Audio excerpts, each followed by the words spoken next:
พี่น้อง2 มิถุนายน 2568ครบรอบวันเกิดพระเอกหนึ่งพระลานชัยขวัญใจกู้ชีพแห่งคำผุนร่วมมิตรเพดังพระเอกกู้ภัยขวัญใจศพระยาติพนาว่ารูปรอเสียงดีนิสัยดีพี่น้อง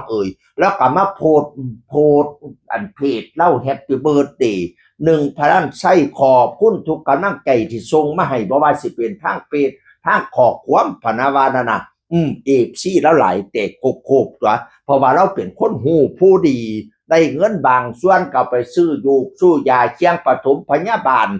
ซื้อรถพยาบาลกับเงินเจ้าของพี่น้องรถอันวิบอนั่นแหละ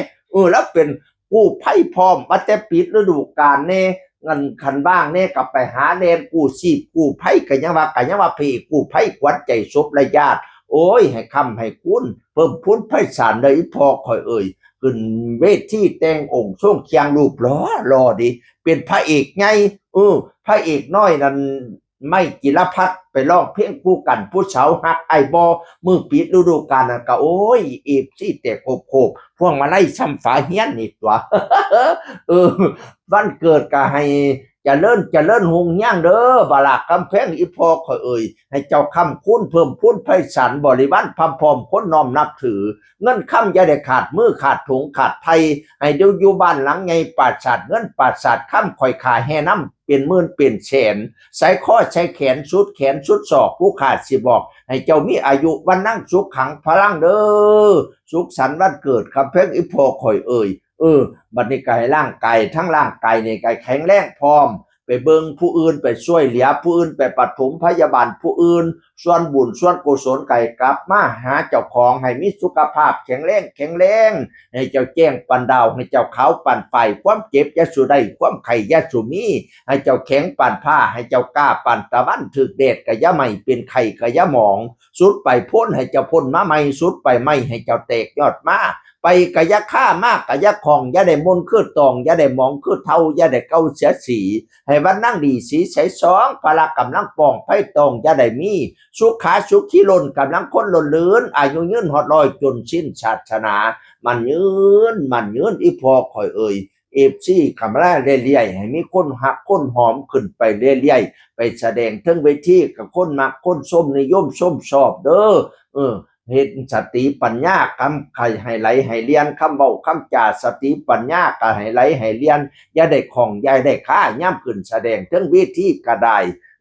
ให้เงินคำเกี่ยวไหลมากคือนำเกงไปแสดงทั้งไหลเอฟซีแตกจนล้นอ่างฉนามเงินก็ให้ไหลมาเอฟซีก็ให้ไหลมาคิดหอดเงินให้ไหลมากองคิดหอดท้องให้ไหลมาเข้าเต็มกระเป๋าอึ้ง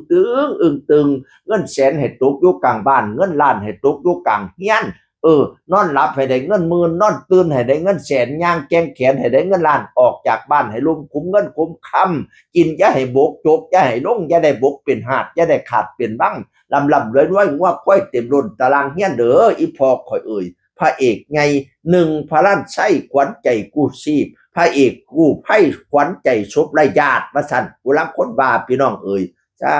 ธุมันยืนแฮปปี้เบิร์ธเดย์ทูยูเว้าเป็นภาษาฝรั่งพร้อม สุขสันต์วันเกิดเว้าเป็นภาษาไทยพร้อมภาษาลาวอีสานบ้านเฮากับแจกไปหลายพญาหลายบทหลายก่อนแล้ว เอาจักก่อนบ่สา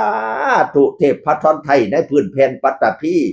องค์ผู้มีผู้สถิตในดินแดนแห่งนี้มื้อนี้วันเกิดเจ้าเอาพรชัยมาทรงขอองค์พุทโธเจ้าประทับพร้อมพำส่งสิ่งศักดิ์สิทธิ์อยู่ทรงกำกายเด่นใดขอให้แม่อ้วนพ่ออ่อยพรชัยเดหนึ่งพระล้านชัยในวันนี้ขอให้มีอายุยืนยาวมันวันนั่งใสสีสองพละกำลังปองไพ่ตองอย่าได้มีสุขีล้นกำลังคนล้นเลือนอายุยืนหอดลอยจนสิ้นศาสนา